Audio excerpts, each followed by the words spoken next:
Highest return of investment is predicting tax evasion. Generative AI kinda, in a way, really helps education, but in a way kind of broke it. Yeah. There's no point in making a law that says you can't kill a person with a knife, so we must regulate all knife producers. Yeah, exactly. But instead, we make a law that says you can't kill a person, and then like doesn't matter which tool you use. Like you kind of see it's kind of coming alive, doing things that you haven't. It's alive. It's alive. AI projects have a notoriously high failure rate for years already, but we've been boasting that we have a very low failure rate. So What questions do clients ask you that makes you smile? when can we start?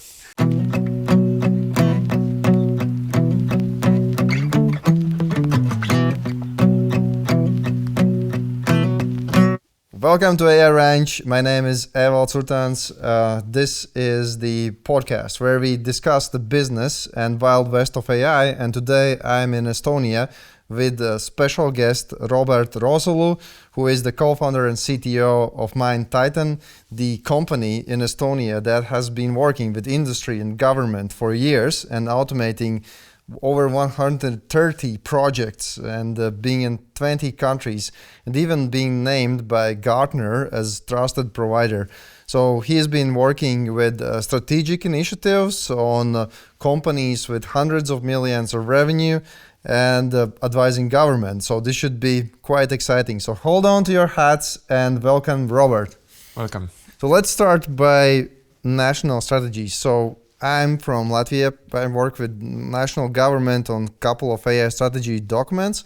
And I noticed that you have been working on similar strategies before in 2018 and maybe even up to now. So do you see any differences for strategies that have been developed years ago on AI and now after generative AI, and how governments should look on to these issues? Do you have any comment on that? Yeah, we've been seeing this Estonia's AI road from the sidelines and also actively involved with it for a while now. It's called Road to AI. Yeah, it's like a strategic roadmap. These documents are quite deep, but my experience is mostly advising on the practical side, as well as then actually building these projects. So you always have on a national level some fancy goals and high level objectives, but then it's okay, how do you actually then do the things, right? So I would say what obviously works on in the first order is simply lots of pilot projects, kind of cast a wide net, because you have so many people and roles who need to get accustomed to these kinds of new types of projects, new types of thinking maybe. Like regular IT is kind of established, everyone kind of knows how to approach it, but these AI projects, they have their caveats, so it kind of you need a new generation of people kind of learning how to do them, right? So and how do you do that? A lot of practice, so but also you don't want to make expensive mistakes, so you gotta just do maybe on the smaller side, but just lots of different projects. But what about learning from others? You position it wide net, right? Some a little bit of random search, but maybe you could learn from other countries, some use cases which have been proven with the most return of investment, for example, translation, the transcription, I think these heads, or let's say each country probably has. In Estonia there's up to 5 people who kind of know all these projects pretty well, and even let's say you can narrow it down to 1 or 2 people. So I think these people between countries definitely could and should mingle and share experiences.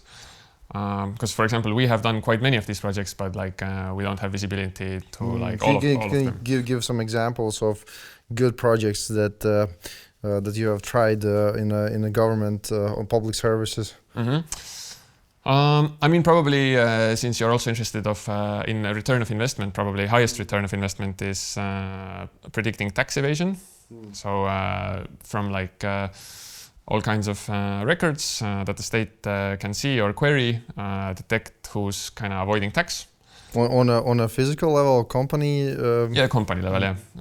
Most commonly, you're paying your employees with cash. That's kind of like bypassing it, but this kind of bypass is already evident from the queries somehow, or records, sorry. So I would say like that's kind of like the highest return of investment project, or like pretty high up there. Sounds reasonable. And then from recently from generative AI, have you seen anything good there? Well, we have this pretty ambitious initiative of like full-on educational AI, it's called in Estonian kind of like the TI leap, or like AI leap, to really generative AI kind of in a way really helps education, but in a way kind of broke it. Yeah. So now we have like a pretty strong group or like a team who's actually gonna pilot all kinds of educational generative AI solutions, tools, approaches, frameworks in schools. So they're already this initiative got launched, I don't know, half a year ago, and or even less, let's say. And do you know something more about that? Like some more practical ways how they do these things? Yeah, I mean, actually, I don't know how much I can say. You might have to have your next podcast episode with the head of that team. Actually, sounds great. I think that's a very good podcast recommendation. But yeah, they're starting their first school pilot now in the fall semester. But yeah, basically they're piloting, I think all the main LLM providers, they also have like an educational tool approach. So they're piloting those. You mean like study with me, right? In ChatGPT, you have them all. Yeah, similar things like that. I think it's they have like different proposals. But yeah, it's they're also attacking it on a very strategic level. Like okay, there's this tool, but what do teachers do differently? Should like a classroom be organized differently? All kinds of things. So homeworks. Yeah, for sure, homeworks. Yeah. So I would say that's like a very nice, ambitious approach. Yeah, definitely. Like, I mean, we're looking up to you guys in the educational part, because I know in Latvia that is a pain. We tried in our educational system to introduce something like that, but there's a high resistance, and yeah. Yeah, but steady makes progress, right? So you gotta, education sector is a bit more conservative than I don't know. But they cannot be conservative, because, like, if you saw this chart, like that, just when summer started, the ChatGPT usage dropped by 70%. Yeah. So first of all, it says that businesses are not actually that they're not yet adopted enough it, but the schools and the students are using it like crazy. Yeah. My point is basically that there may be resistance, but it's worth it to kind of steadily still continue, right? Sure. I think everyone will have to do it. So I agree. So on looking each of our countries in Baltics, they're not that huge economies. So what do you think, is there any options from your experience, to kind of align these strategies that our region basically could do things together, or learn from each other more efficiently? I think learning is... I think there's definitely room to learn. Estonia has implemented on a national level 130, maybe now even 150. I don't know the exact number, but it's growing pretty fast. AI use cases. I mean, Latvia has. Lithuania are they published somewhere? You can. Yeah. There's we have a public website. If you just Google Estonia AI strategy, then it pops up among the first results. It's very easy to find both the Estonia's AI strategy documents and the actual use cases. They all have a brief, few sentence explanation, and they're easily browsable. But they all come with lots of great learning points. And do you have also some measured KPIs, returns of investment and stuff of that sort, or just descriptions? publicly, I'm not sure if that stuff is there, but internally, all of the, let's say the people who know about the projects, they definitely know about the KPIs. Because the interesting fact is that when we wrote our documents, we saw that many of the government agencies, when they do these pilots, as you said before, they often do not document well the KPIs actually before and after, and it's difficult for them to estimate the return of investment if they have not measured it correctly. You mean they don't even internally do it? They do very little. Like, I mean, for example, you deploy some kind of automated document validation system or something, and then like, what is the change? Like, I mean, you gotta have your metrics and targets and goals, and no point to automate anything if you don't know like what you wanna achieve, or when is the like when does the automation project or AI project pay for itself. So yeah. But it is actually not uncommon also for some other countries. Like I studied some Deloitte report for government, so the issues in government sector and public sector, how to deploy AI. So there were typical issues like for example the being afraid of taking responsibility, some like measuring things and like looking at this as an expense rather than being able to save money. So like typical aspects where lacks the understanding of the process. Yeah, I mean, leading and managing, and also like as a client, like buying these types of products or like just running these initiatives, it does have like a kind of new type of like say management framework. I mean, I guess it's always good to try to compare it with regular software engineering, where people have kind of figured it out. Like we need requirements. We need to talk to users. All like talk to your users and think hard about requirements, and you're probably already like on a solid track, right? But like with AI projects, it's a bit of a different approach. So I mean, I don't blame people that they don't know how to do it. Instead, I tell them I'll help them how to do it. Yeah. So you go in as a consultant, right, and help them to understand. Yeah, we basically go in and help them find like where is the value, and how to be confident that they can get that value out from there, and then help them do it. Like I like to think about it that my clients, partners, they just breathe problems at me, and I just solve it all for them. But also prove why is it worth it for them. But you manage somehow to also help them to do this on their own, or they rely only on you. Like if you're able to teach them later so that they can find the ways how to automate things with AI themselves.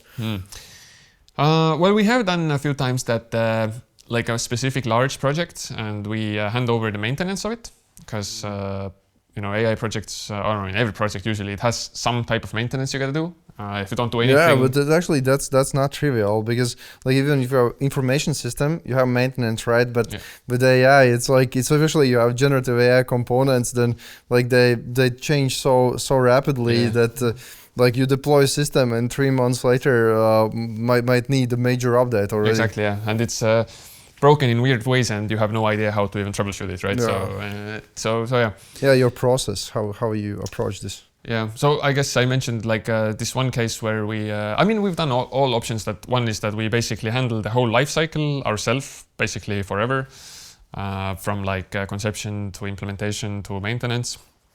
The other is that we conceive it, build it, kickstart the maintenance, then hand over the maintenance, these things. But yeah, your initial question was, have we taught anyone to keep coming up with their own? So they will not need for every automation somebody to consult them, but they would understand how to find places where to automate processes. I would say this question maybe it has more layers to it, but I'll just find one way to answer it, and then see where that takes us. But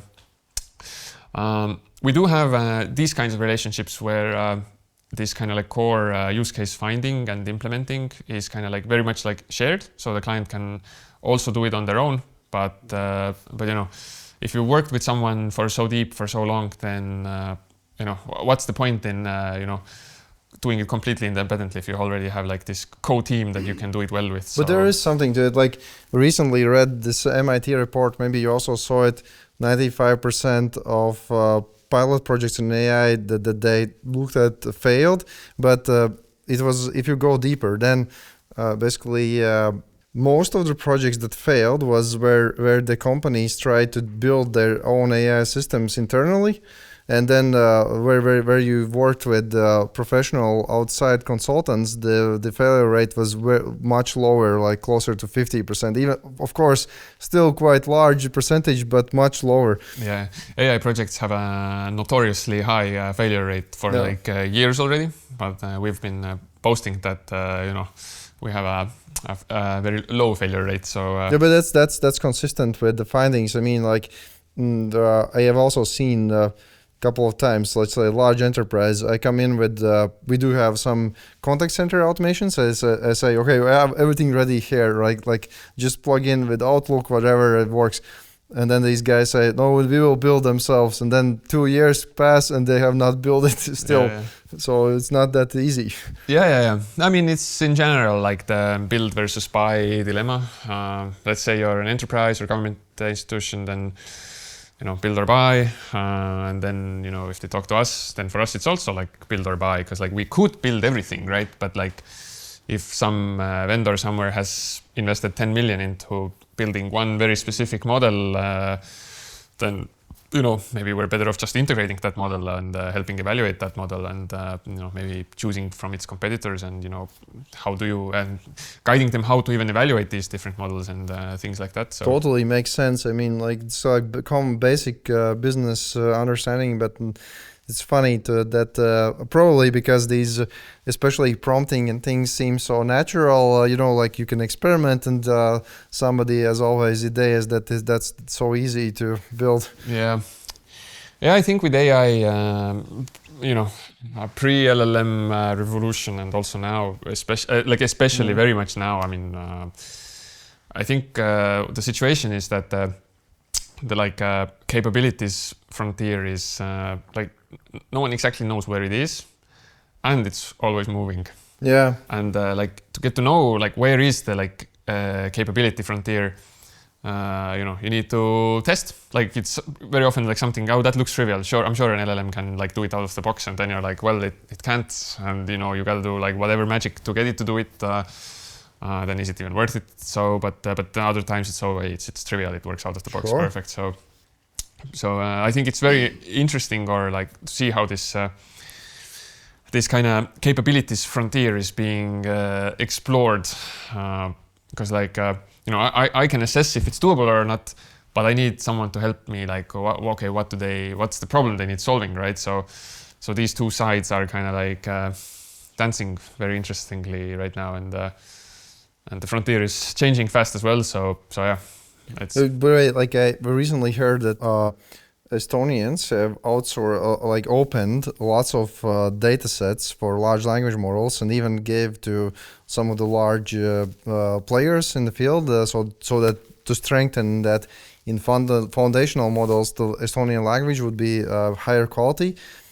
So how do you evaluate the situation? Like if we're talking about also, let's say, medical data or some other types of data, do you see that this is a good thing, or maybe it just reduces the competitiveness of local companies as well, or at the end it is good for all, or what's your take?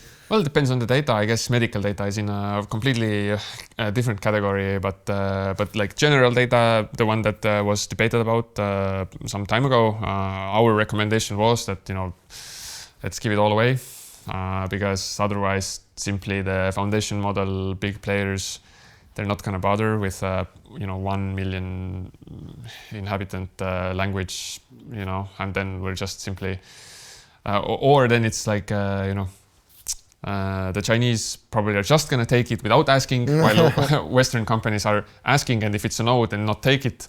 So it's do we want Estonian best model to be the Chinese model, or do we want Estonia to be best in or good in both Chinese and Western ones, right? So Did you notice the difference like before and after? Did they actually train it better to understand Estonian language?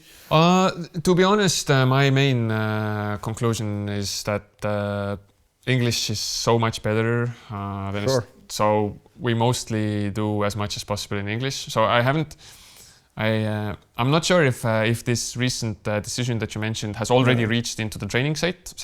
It might not, because it has a lag as well. Sure. Hopefully they will inform you so you can test. Yeah, I mean, many people use it in Estonian as well. So I think for the things that I mostly do myself, or the processes I optimize for organizations, they're. But I mean, we've done what we can. We're like, hey, take it. So. Okay, good.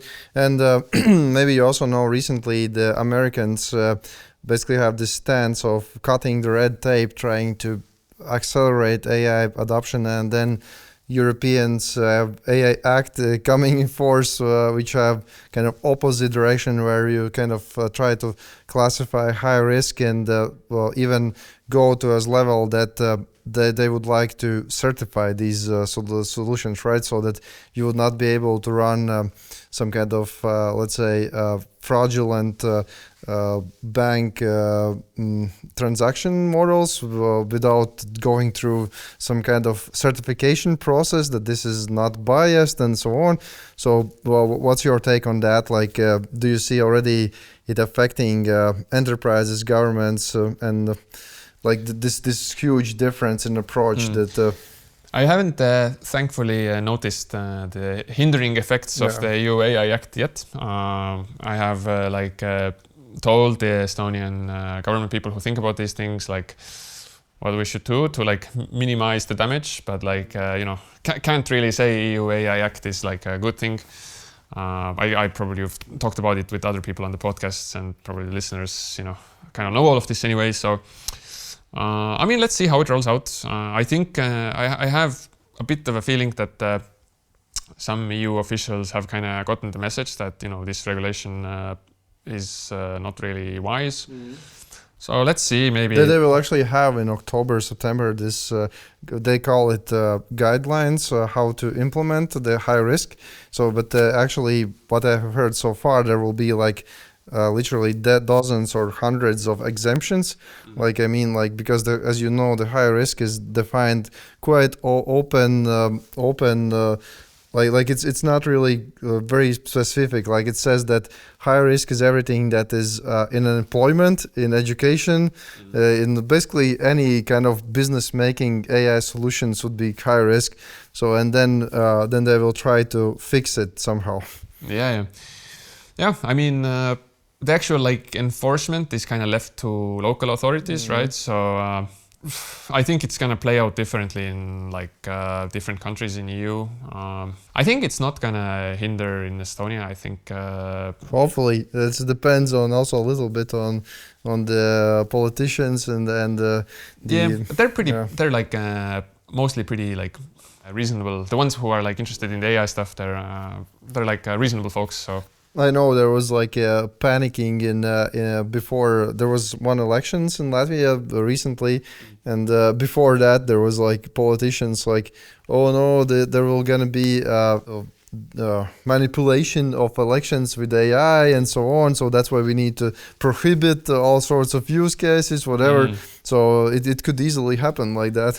Yeah, well, I mean, the main party currently mostly using AI to interfere with elections is the like a far right party we have. So they're like generating lots of propaganda slop and flooding it on TikTok and stuff like that. So, but I guess that's kind of like a general thing in that sense. Like the thing, like people often talk about AI if it's like one thing, but there's kind of large areas of different use case. Like one is the personal one, you use AI bot as an assistant for like whatever tasks you're doing. The other is like actually like optimizing something, automating some process in an organization, like completely different use case, right? But everyone talks about AI as if it's like just one thing, and then this like politicians using it to generate propaganda slop. That's kind of like in a middle middle area a little bit. It's like you're using just this like one very specific generative AI tool, but you're using it kind of like in a like a massive scale in a way, like sure, like it's like it was the same before with when the platforms had heavy content moderation, and then basically one content moderator could just project his opinion to millions of people with AI. Yeah. So, but by the way, on that topic, just to summarize this part of segment, do you have like some kind of ethical boundaries, red lines where you think AI would need to be regulated? I think AI in many sense already is regulated, because doing harm to other people is regulated. Crime. Crime is regulated, right? So like it's a good analogy I like to bring is like, there's no point in making a law that says you can't kill a person with a knife. So we must regulate all knife producers. Yeah, exactly. But instead we make a law that says you can't kill a person, and then like doesn't matter which tool you use. Like, and same is with AI. Like a lot of the things that are in AI Act, EU AI Act, they're kind of like related to like some data protection-ish kind of stuff, and all of those things are already kind of like on a data protection level. But one fun thing, like I've seen like meta research and research that is based or initiated by AI Act. So some government agencies order to do more research on this stuff, and they just like, let's take some high risk implementations and try to model what are the risks. And it's very difficult to actually come up with real risks on these high risk situations. If somebody asks, tell me what are actually these high risks, what could happen, and a part of data, what we were saying, like it's actually quite difficult actually to come up with these. Yeah, it is difficult, but. At the same time, we do have this regulation. So, well, I mean, it is. I'm not a fan. Let's put it this way. But your initial question of where are my ethical, but basically, my ethical considerations with AI are the same. My general ethical considerations is not to harm people, and not to put people at a disadvantage, and not to. AI in like maybe gambling or like fast loans and that kind of stuff, where you're clearly like taking advantage. Taking advantage of people. We don't do that. So yeah, I would say roughly like that. Good. I know recently many countries, believe we check, maybe also passed these laws criminalize the deepfakes without consent of the person. Yeah. So that's something new, but otherwise maybe content copyright laws could be updated, but not that much actually. Yeah, I mean this deepfake stuff makes sense in any way, because I can like make a deepfake without AI as well, just with Photoshop, and like people have been abused like that as well. Now it's just so much easier to do that. Yep. So that's like a good thing to put in a law. Like you can't abuse people, or you can't make like synthetic images of people without their consent, right? Yeah. I mean, it's just a natural, normal thing to put in a law, and that would be like a very good example of AI regulation. But actually, that's funny, because this exact use case is limited risk. Yeah. They place everything above it, but I'm also not fan of that. But again, that's something. Hopefully, somebody in government could listen and take an action, because there are some countries like Poland, Czech, I think Hungary. They make in European Commission one group that lobbies towards changing this. We'll see what happens. Yeah. I think this interest is probably represented pretty well, but the only question is if it's being heard or taken into like. Because once you have like hired a lot of regulators, they're gonna regulate. They know how to do that well in Brussels. Yeah. Okay, so let's go to more kind of not so depressive things in Mind Titan. So I read that you actually started by doing age verification systems, right? Yeah. It was the origin story is a bit random. We basically went to a hackathon. We kind of scoped what would be like still cool but like doable within a weekend, and we like prototyped document age face verification system, and then happened to win the hackathon, and then they were like pushed us to the finals of the local startup reality TV. So we're like, let's try and do it, but then during that we basically opted for just doing the custom services, because yeah, back then already we were like, AI is already a thing, and it's definitely gonna be a thing more. So custom services is a good place to start, and once you've been doing something for a while, then at one point you're like, hey, this is one thing that I'm really good at, so you just keep doing it. But is it like any custom services? You have some specialties that you prefer? I mean, the interesting thing is that machine learning AI things, they're very much like, there's like the business and product domain layer, which is like custom, always different, but then it kind of boils down to the same technologies. And so some parts are very common, like the methodologies, how to train stuff, how to validate. Yeah, there's just so many commonalities that if we kind of scope it that we specialize in, the books of machine learning, data science, and let's say generative AI, then you're kind of free to work in very many domains. So we kind of specialize more on the like technology domain, or like let's say field domain, like which we get this question quite often, like, hey, it's so broad, like doesn't make any sense. But then I'm like, I don't know it. If you've done so many things, then you've suddenly kind of done almost everything. Then you're like, okay, but do you say sometimes no to projects, or you take on, like, what is your criteria?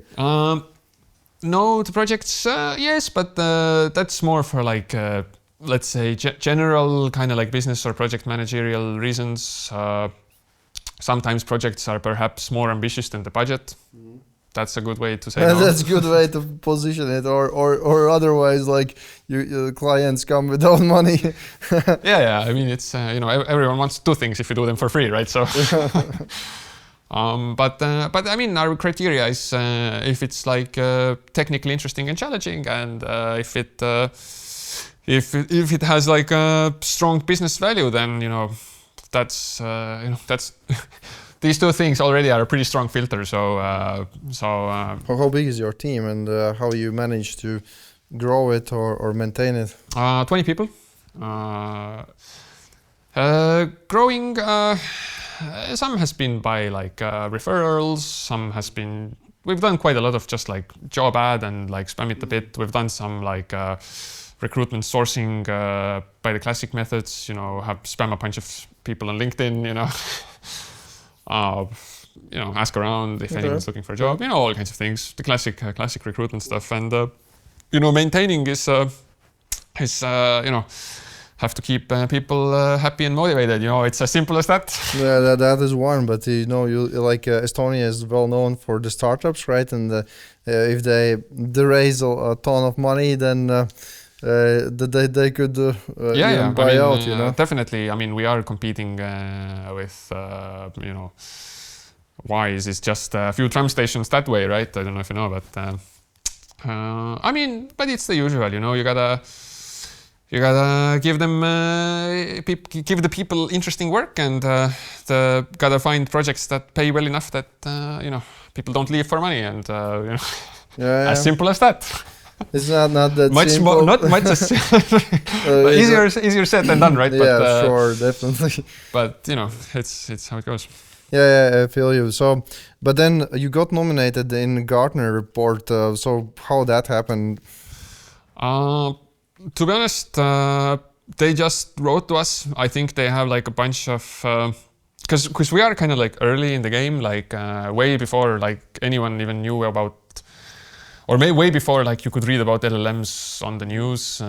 Like we already had like a portfolio of like at least over 50 projects, and we advertise it on the internet and in places, and write about it. You actually get clients inbound through advertisement, yeah? Like let's say when I say advertise it, I mean like in general, like write blog posts, be active on the internet. Like you have the podcast. We try to be active on the internet. Sure.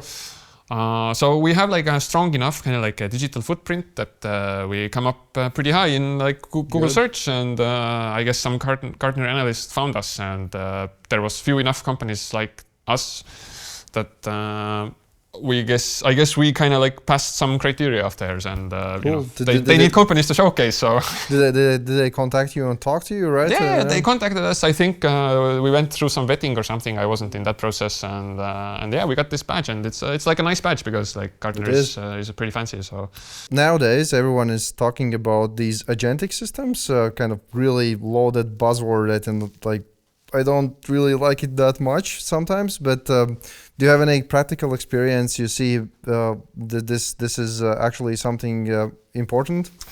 my practical,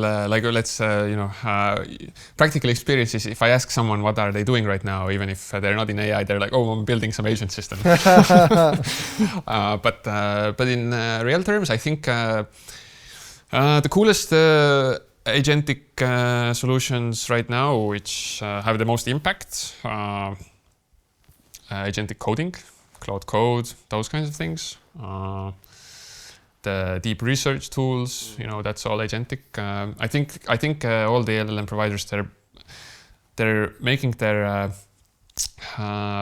regular chatbot a bit more agentic as well. Like recently I noticed Claude started mid-conversation, like it's telling me something and then it's half conversation, it's like correcting itself. So there's some kind of agentic behavior there. It's kind of like course correcting. So there's probably like some other LLM a bit analyzing what it's saying or things like that.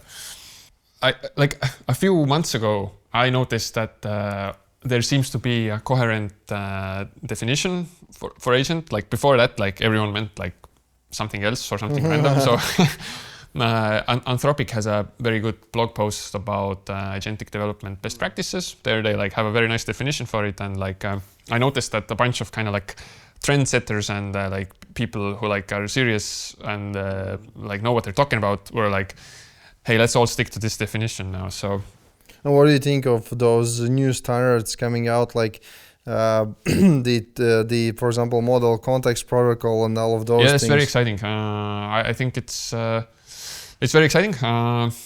I think it's, but this comes back to what I was saying earlier, that I think people are very much exploring at the moment, like what's even possible. Like I think there are cases where, you try to solve something with just an LLM or like, as Anthropic also defined it, like an LLM workflow, which is like one step below an agent. It's like maybe like we can call it like an agent on a leash. Sure. It's more than just an LLM, but it's not quite like full agent yet. Do you think the current LLMs and this agentic behavior with these model context protocols, MCPs, which are basically it is very similar to actually tools. It gives you the description of what's possible with this specific integration, and then you provide multiple of them, and then the LLM would choose at which moment which integration would you want to use. But this is one approach, but another approach would be to build it more like a typical RAG system where you have more control over it. So do you see that we are already there, that we can make it work consistently in the first way, or there's still... I think making any of these systems work consistently is like alchemy at the moment. Like it's super dependent on the use case. Like you have all these startups claiming that they have like some startups actually do some kind of generic agent that kind of links to your like email and Drive and calendar and stuff like pretty well. But when we go into like enterprise use cases or maybe like stuff that, I don't know, you and your team do at work, then it's a lot of tuning to get these things to work. And I think people are right now like, just starting to figure out what it means to figure it out. But at the same time, it's definitely, you also have some experience in that, is that the agents, the MCPs, the Anthropic definitions, whatever. So all of this is a good step towards somewhere where we're going. But at the same time, right now, if I need to deploy some system that is consistent, then MCP most likely is definitely not the answer. Basically, it will not give me reliable system, basically. But at the same time, I want to use LLMs probably in many cases. Yeah. So your question is if and how to get more reliable results with the agents. Yeah. Evalds, Evalds on top of Evalds, kind of like I like to call them, the unit tests of AI engineering. Sure. Gotta have gotta start with your robust set of evals. If it's, whatever type of LLM app or agent. So yeah, these agentic eval frameworks, they're popping up like mushrooms after. Actually, I've not seen some that are. Obviously, I've seen definitely those, but I've not yet seen any of these agentic evaluation pipelines, which I would classify close to actual business ready systems. Have you seen already something like that where you would trust that if this passed that, then I'm ready to deploy in a business setting? I think it's less about the framework and more about having an actual solid set of evals, and the exact framework, I guess, might already depend on your agent specifics. But I think if you have a strong set of evals, then you kind of know what's your confidence level and how well have you tested it with different scenarios, etc. So.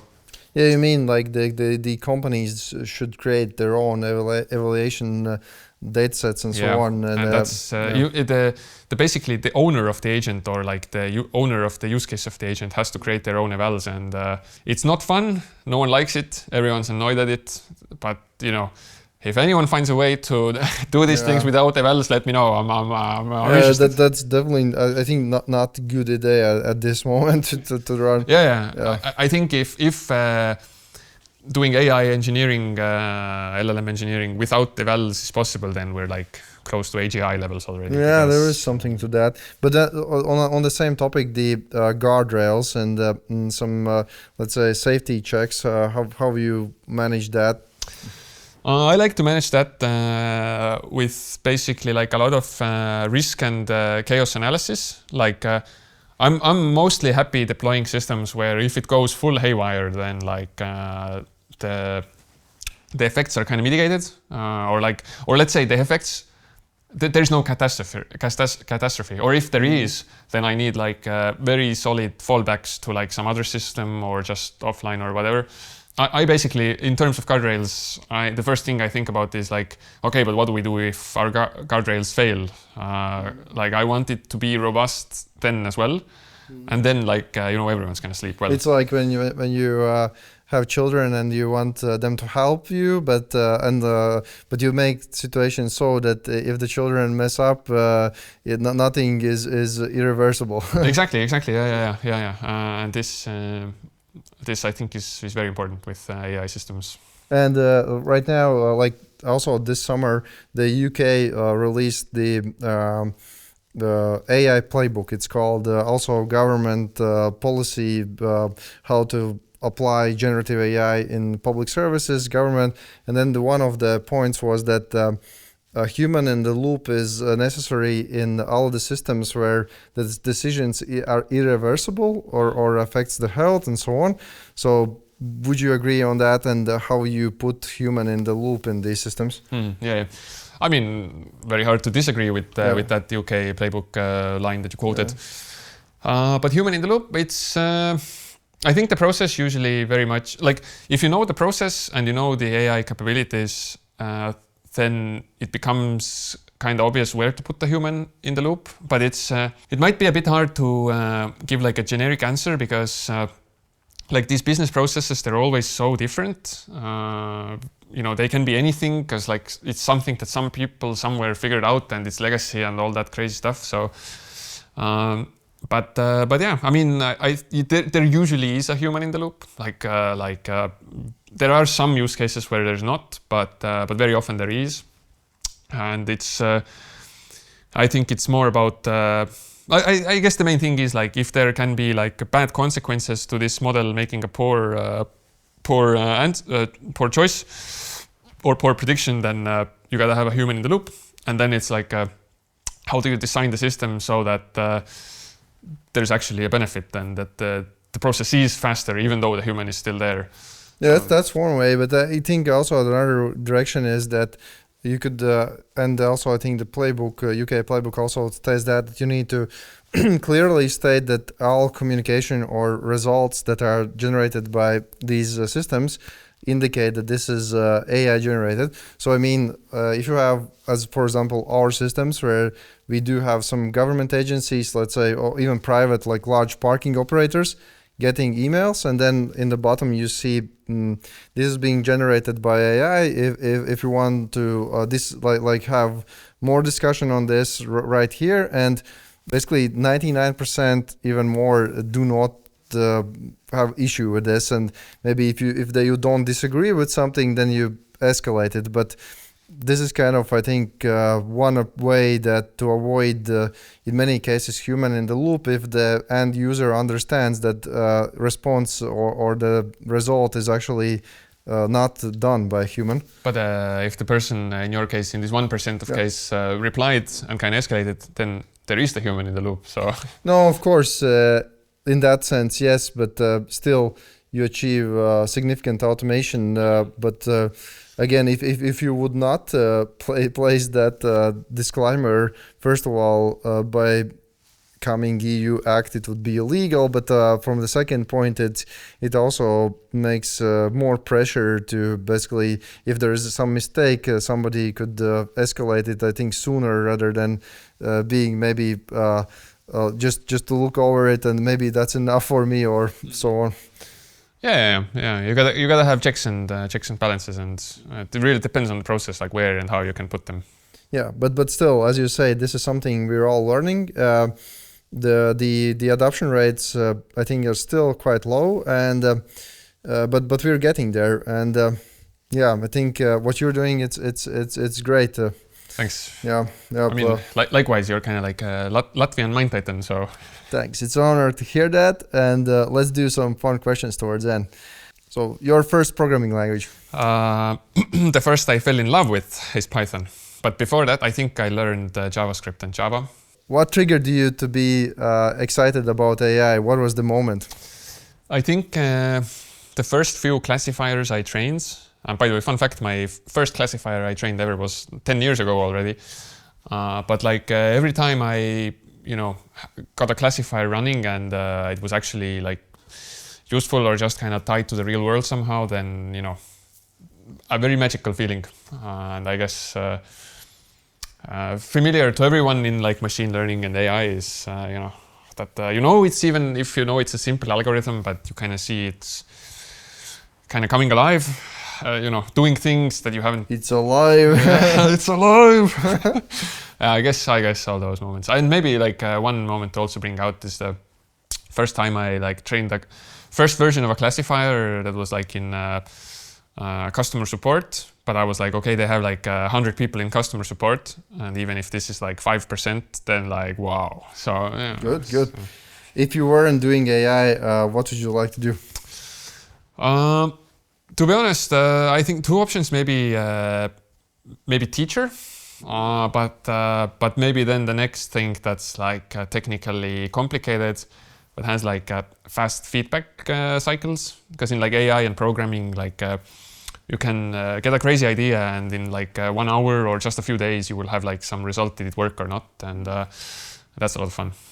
What advice would you give to your younger self? I think I'm not gonna. I don't want to interfere with alternate histories. So if I tell my younger self something, maybe like I'm not where I am right now, and I like to be here. So I'm not gonna. What keeps you curious?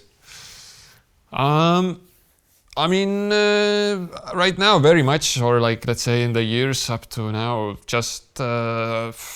I don't know, like everything in AI, machine learning, it's just, there's so much going on. It's so much, I don't know, it's just so interesting for some reason. And there's like, it's always changing, and there's always so much to learn, and always so much to do in the real world with it. So I don't know, to me, it seems like an endless fountain of curiosity. Yeah, I agree. So what makes a great AI team, like in one sentence? Need to have all the skills. Okay. What's the most Estonian leadership thing in your style? Straight to the point. What was the best business advice you ever received? it kind of like it's a question like, have you talked to your customers? But it's very much like a product development type of thing. But I think it boils to like everywhere. It's like Okay, build or buy. Where is the line? money will tell you. Money will tell. Open source or closed source AI? I mean, open source all the way. But I think this is this decision is out of my powers. What trend is overhyped right now? There's. I would like to say that everything related to like LLMs and AI, like let's say new school AI engineering, it's both underhyped and overhyped. There's like elements of both, right? I agree. Like some aspects are like overhyped, but then like some other aspects are like underhyped, and I have a feeling that some of the things that are underhyped are like still unknown, but they're like within the capabilities. So. Yep. What AI tools are indispensable for you? Well, my favorite is Claude, but I'm also a frequent user of Gemini, and since GPT-5, I'm also experimenting with GPT more. But I try the three of those all often to kind of gauge which is better in what kind of areas or tasks. But my Claude is my favorite. Okay, cool. So, favorite dataset you ever worked with? Perhaps something related to the energy markets. A tiny automation in your workflow that saves you a lot of time. Chunking meetings as late in the day as possible and grouping them together. Late as possible. By the way, I read the Daniel Kahneman's Fast and Slow Thinking, where basically all of the bad decisions are just before lunch, basically. Bad decision. I mean, like the decisions which doesn't go through, or basically it was about the judges where they always rejected the appeals. Oh, yeah. Before lunch. Yeah, so it's everybody is in much better mood after the lunch. So that's one habit that helps your productivity. Coffee. If you had a free week, what kind of side project you would like to do? I just had a free week actually, and I was working on some interesting strategic kind of projects I have on my regular work desk at the moment.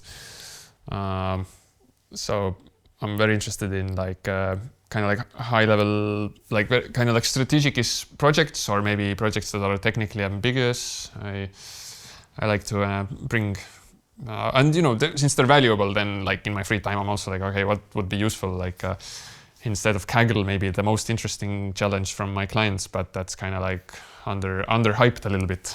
Yeah. What questions do clients ask you that makes you smile?